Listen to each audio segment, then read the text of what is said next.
Topic today, being free. This is part 2. Let's talk just a moment about part 1.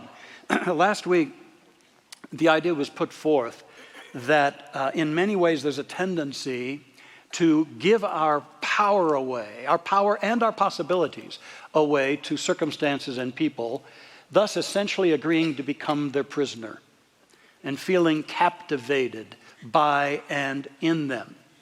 However, the truth of the matter is that our spiritual birthright is freedom. And that being free is the deep calling and the greatest potential of our being. And so to emancipate this free essence within us, what we first have to do is actualize the free spirit in us while we're in the midst of what we had deemed to be the limitation or that which has confined us. In the midst of. And then we can begin to follow the heart's purpose and brave a higher path forward in our life now. It starts always now. Lifting up, freeing that spirit now. So today, this is an opportunity to continue to expand our sense of what it means to be free, truly, in its essence. In the Bible, it says, let your yes be yes, and your no be no. Calling us to say what we mean and mean what we say, especially when agreeing or disagreeing, not wishy-washy. So let's deal with the no side of that equation first. This is embracing our capacity to say no, especially when no may be our most positive answer. To say no to that which we're tempted to drag along as the old and the stagnant, fearing to turn a new chapter perhaps. To say no to that which in our life is no longer appropriate. Maybe behaviors or something such as that. To say no to anything trying to enter our life that's offensive or abusive. Let your no not be timid. You're free to say no when it supports your ongoing evolution. I've been thinking about a few no's for me. You know, after years of struggle and no little introspection, I have finally proclaimed no to kale. Now I know it's good for you. Heaven, I know. And with all apologies to you nutritionists and naturopaths, but I just say no. I say no to kindred spirits. I say no to eating a leathery leaf that takes me 10 minutes to chew. I say no to picking it out of my teeth all day. I have just said kale no.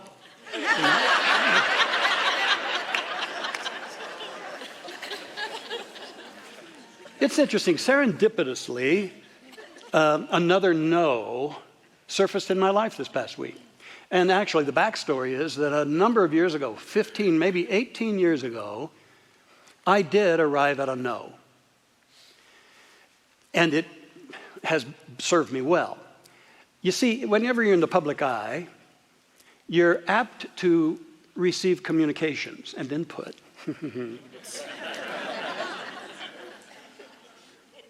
But what I decided those many years ago was that I was saying no to anonymous letters. Because, you know, I would get them on occasion, and never did they ever serve, really. Never did I feel uplifted or supported. It's kind of like somebody prepares a mess and drops it at your feet and then runs away. I thought, you know, it may be one of the silliest and most cowardice forms of communication. It's irresponsible, no accountability, lacks integrity. There's no opportunity for dialogue. exchange, clarity, growth in the matter. And I decided no. So here's what I did. I developed a strategy. First of all, when an anonymous letter would come, and you can tell them, because they're so sterile. It's just a white envelope and an address and nothing else. And what I agreed to do was to very carefully open it, pull it out so I could just see the very end of the piece of paper. And if there wasn't a name on it, then I would immediately rip it up. And the first time I made good on that no, it felt so awesome. It felt so enlivening. It felt like such a great act of self-care. And I have maintained that, although they've waned. But last week I spoke, and wouldn't you know it, I got an anonymous letter. And I said, Erica, hallelujah, look at what has graced me here.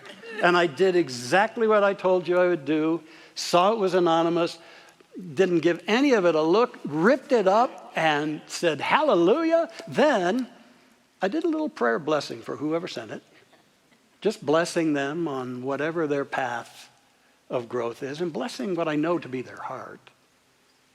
And then, with great glee, I filed it under T. Not for Teel, but for trash. No. And it feels so good. Now, I'm quite certain that there may be some no's hovering, offering themselves in your life.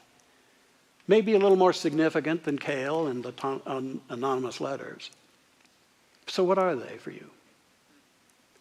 Is it that it's time to say no to same old, to complacency, to letting fear pull your strings all the time and limit you? Is there a relationship that needs either to be released or recalibrated? Sometimes you say no to draw a line in the sand, and you say no more of this. No more of this. I invite you to be with that, because that's a part of your liberation, your continual emancipation from limitation. So now let's turn to the yes. Let your yes be yes. Now, I know that in this room filled with so many people, there are an equal number of unique yeses that you're probably poised to empower.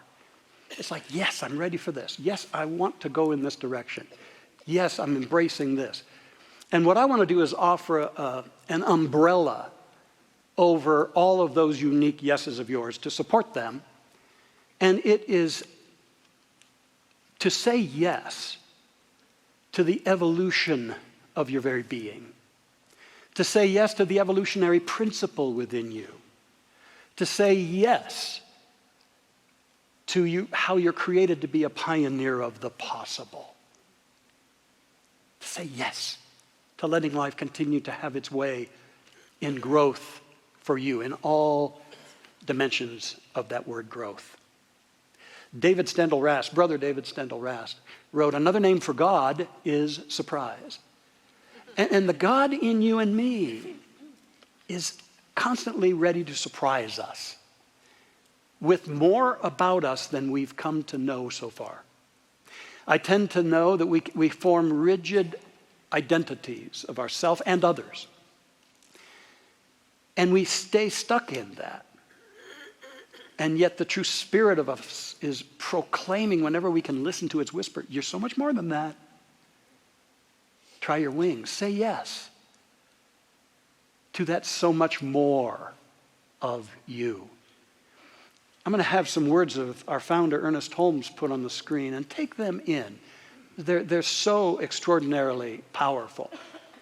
We start with the proposition that life is for us when we work with it. If we are in harmony with the upper progressive movement of the Spirit, there is nothing that can hinder our advancement. He who understands this will take the position of one who wishes to work in union with the creative power of God. And to such a one will come all the power that he can conceive of and believe in. And I had them underline and make bold that phrase, the upper progressive movement of the Spirit. That's woven into you and me. This urge, this upper progressive urge to be more of what the God seed in us contains. Now, there's a metaphor for this I'd love to share with you. And I invite you to imagine back to the beginnings of creation and that time when it was all together, but then it parted and there was the sky and then there was the water. And in that ocean, which is often called the primordial soup, it was a protoplasm of critical chemicals and elements. And so in a little while, pretty soon, actually eons of time, that protoplasm, that primordial soup, produced a single-celled organism. Now, until that time, there had been no active life. And yet, with that emergence of that single-celled organism, the possibility of every one of us here was activated. Every one of us.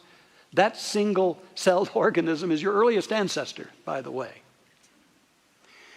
Now, this one-celled organism soon became a two-celled, and then a four-celled organism. And it keeps evolving, and pretty soon we had fish and whales and lizards and all that stuff in the water. And more was created, and more newness, until the waters got really, really full, and then it seemed like evolution turned on itself, turned back on itself, seemingly not producing so much new, but now producing what I would simply call weirdos. Weirdos in the water. Just weird variations, not newness, but weird variations of that great population there. And you might think of that was the end of evolution, but it was actually a part of a larger process. Because one day, a certain weirdo there in the water, a little fish that had grown legs and lungs to go along with fins and gills, that little fish jumped onto land and breathed. At that instant, the possibility of elephants and eagles was activated, not in manifestation, but in possibility. The possibility was opened up.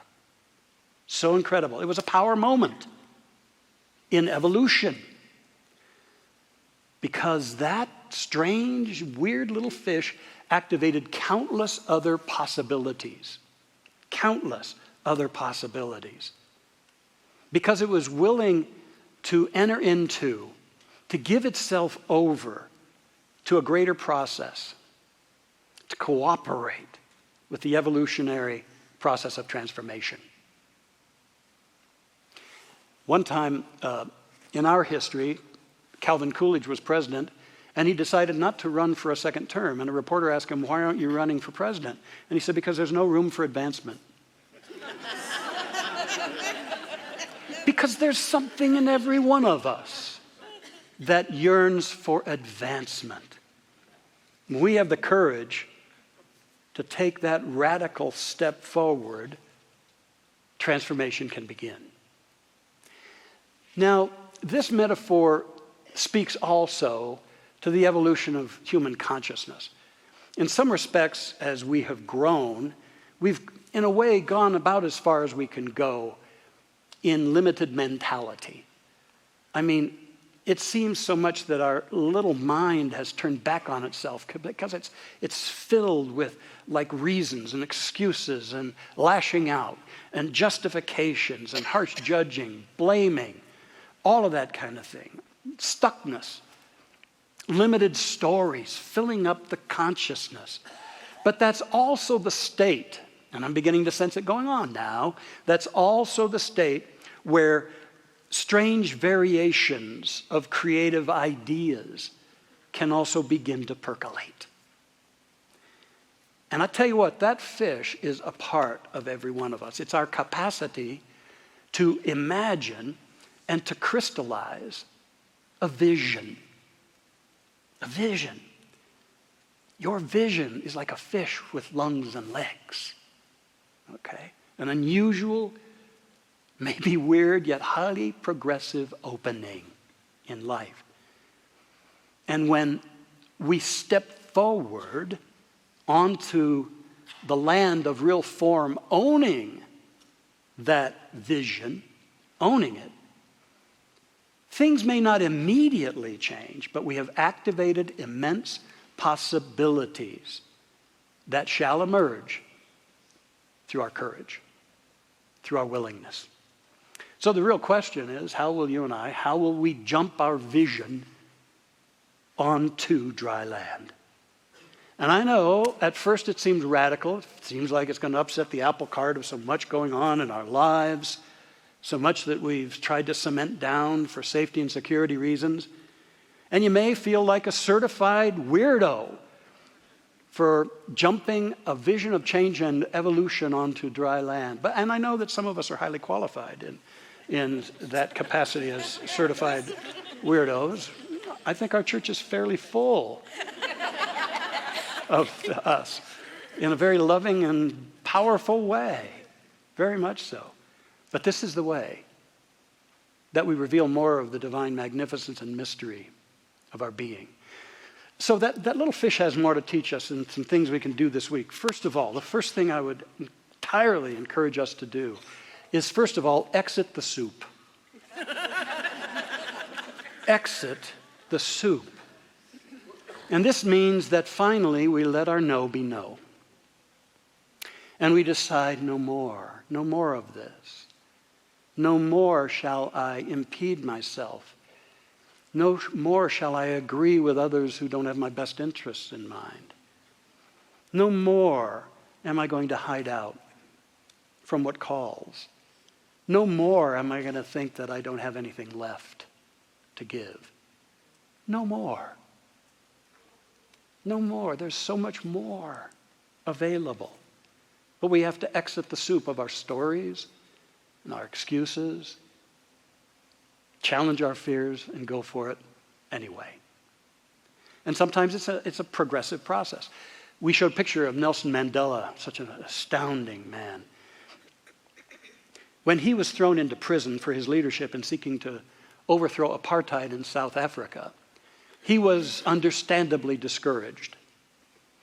There he was in prison, sentenced to a life of hard labor, and his initial belief was, quite honestly, it's not happening. It's not happening. But he also wasn't one that was inclined to stay stuck. And he challenged himself, I've got to grow that. I can't stay in that. So he started working with the premise that it could happen. He didn't at first believe it, but he kept working with it. And he kept working with it. And he stayed with that until there came a shift and he absolutely could embrace and own that it could happen. But he knew this isn't a stopping point. He kept working with that. He decided to embrace that it will happen. And he struggled with that at first, but he kept working with his consciousness, working with a higher perspective of things, a greater vision and understanding of things. And there came a time when he could deeply, powerfully declare, it will happen. But he didn't stop there. He said, there's another step. I want to go to the place where I am knowing and living that it is happening. No matter where I am, no matter the apparent conditions, the process is afoot, and it is happening. And there came a point when he bought into that totally. And it gave him strength and transformed him in that environment. And I believe that his freedom wasn't when they opened those doors 26 years later and let him out, but when he arrived at that realization that it is happening. And of course, he then became president, and his affirmation bore fruit. Exit the soup. What's the soup? You've been swimming around in the muck. It's not you, it's just habits. Get out of there. Then that fish teaches us to breathe in. Breathe in imagination. That fish had to jump onto dry land, take that first step out of the soup, but then it had to take a breath. And I think we get a breath of fresh, expansive air when we imagine. We live in a framework, every one of us. It's our belief system. It's what we believe is possible, who we believe we are. And our choices tend to be limited within the scope of that framework. And that's why sometimes it seems so difficult to make change. What we're called to do is to go beyond that framework through imagination. To imagine outside. Fly in the face of what the limits seem to be and imagine beyond that. Imagine outrageously, creatively, spiritually. And all of a sudden, the realm of your choices and possibilities has expanded. And we can continue to do that. Breathe in possibility, breathe in imagination. What Einstein called holy curiosity. To be curious about what's available to me beyond what I understand. What's available to me if I knew anything's possible? What's available? I wonder. I'm going to imagine. And then we are much more powerful. We're strengthened through imagination. We also showed a picture of Viktor Frankl, and last Sunday I shared how he came in the midst of the horror of a concentration camp experience, how that Austrian psychologist came to the deep and profound realization that there was one thing they could never take away, and that was his freedom to choose his attitudes, no matter what the circumstance. He shares in his writings another very powerful experience in his life at that camp. One wintry day, he was being marched with a group of other prisoners through a field. And it was winter, and it was bitter cold.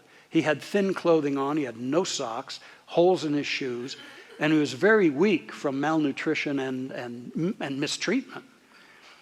And at one point, he began to cough so severely it brought him to his knees.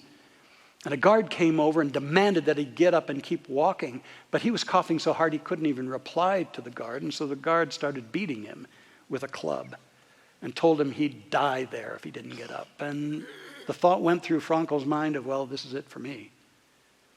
But then he says, in that moment, all of a sudden, his imagination leapt out of that snowy field in Poland, and he imagined himself at a lectern sharing with a large audience of thousands his lecture on the psychology of death camps.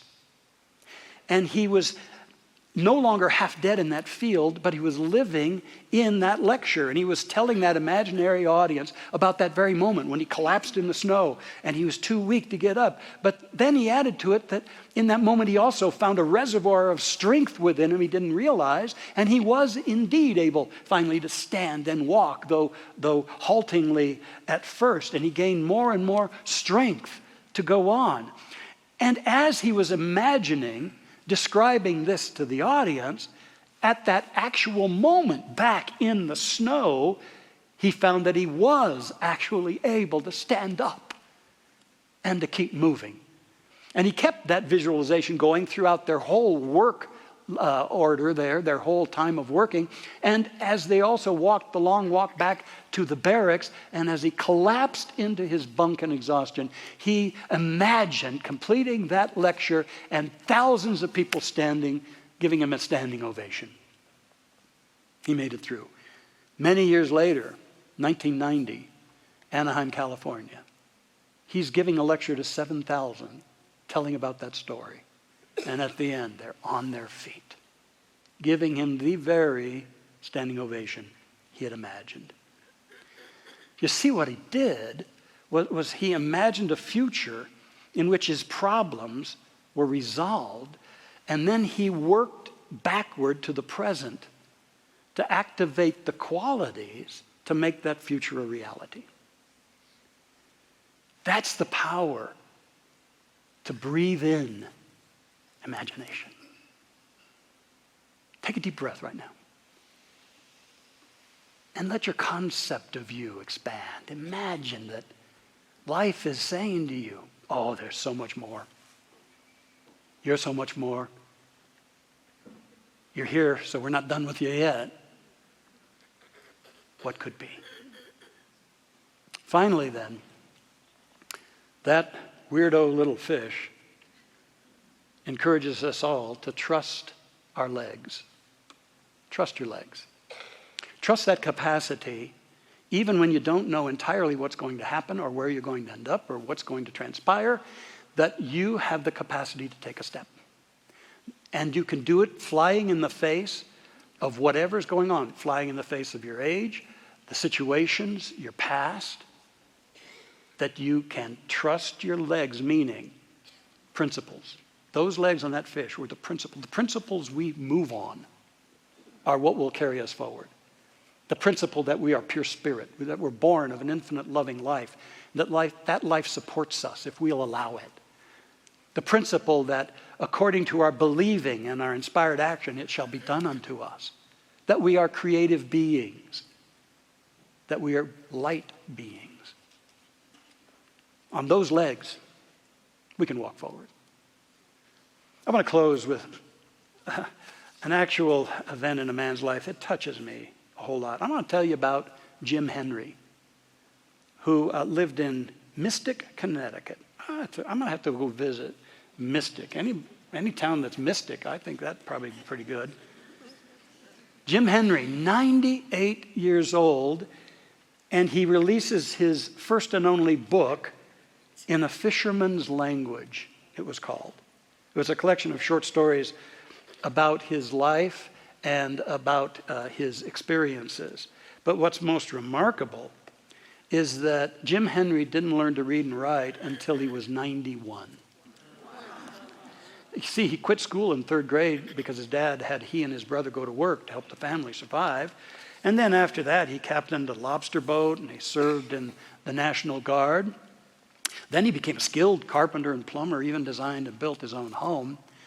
But over the years, he hid his illiteracy by employing a number of tricks.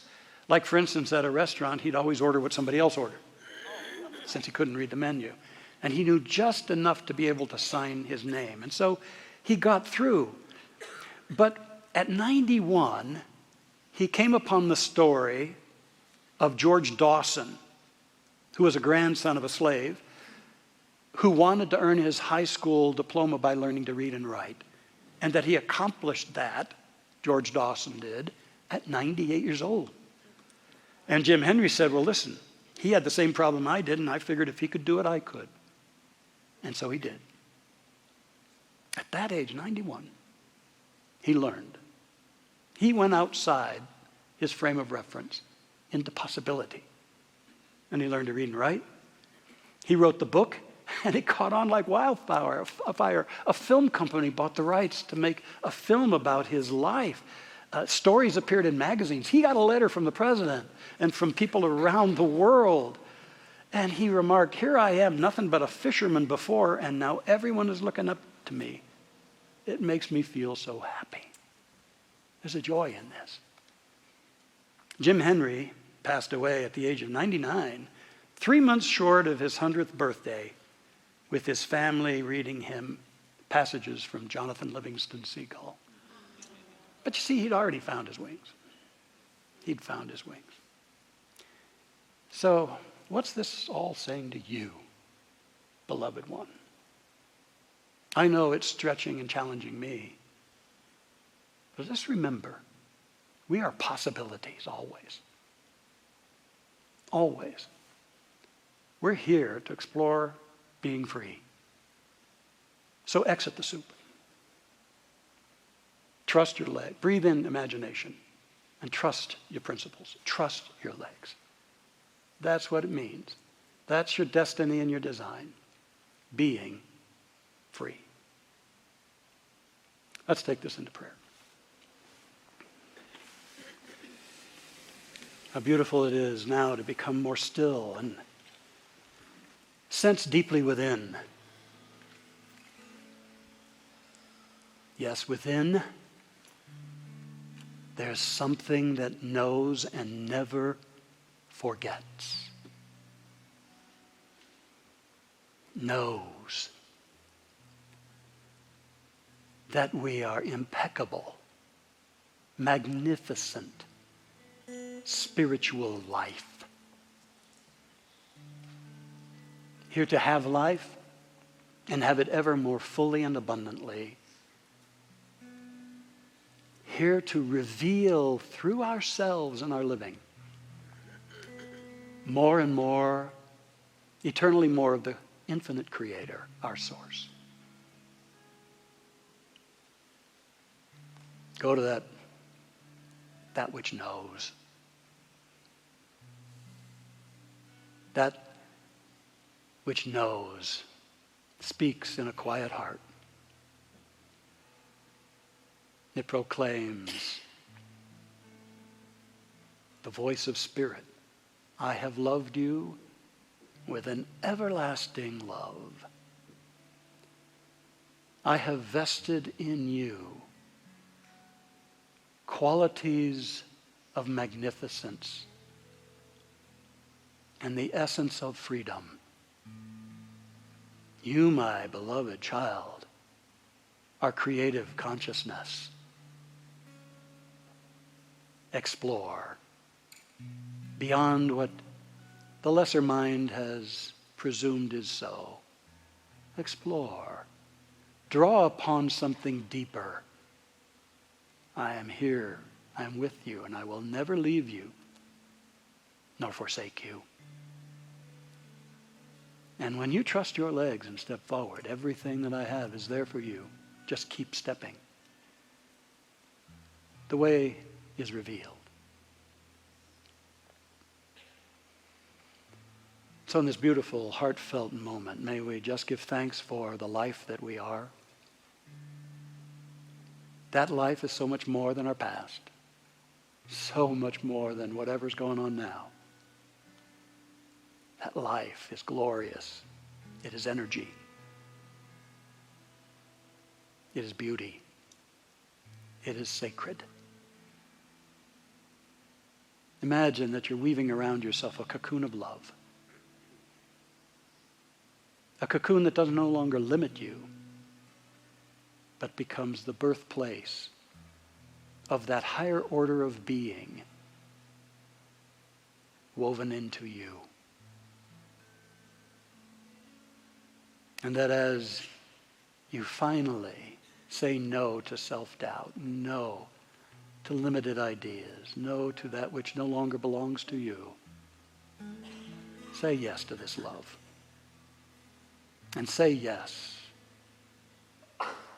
to the beckoning. Feel it. Feel it that you're emerging from this cocoon, this chrysalis of love. And your splendor is revealed.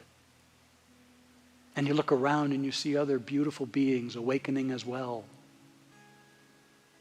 And there's a vibration and an energy that is being cast by these awakened beings and you, and it's filling our world as we rise above limited, toxic levels of thinking and birth the greater possibilities within us. And I speak the word knowing for you and for me, for everyone, wholeness of mind, body, emotions, and circumstance.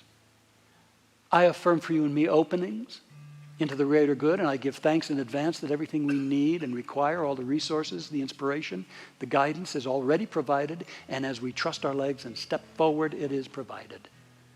And we go forth in a new way that's exhilarating, somehow knowing. It is for this that I came here. Oh, I give thanks for this as it is anchored deep within us. And as we leave this precious place, this beautiful container of consciousness, it unfolds by means of us. Thank you, Spirit. For indeed, the truth is making us free. For this and more than words can say, I give thanks. We let this be and become, and so it is. And amen.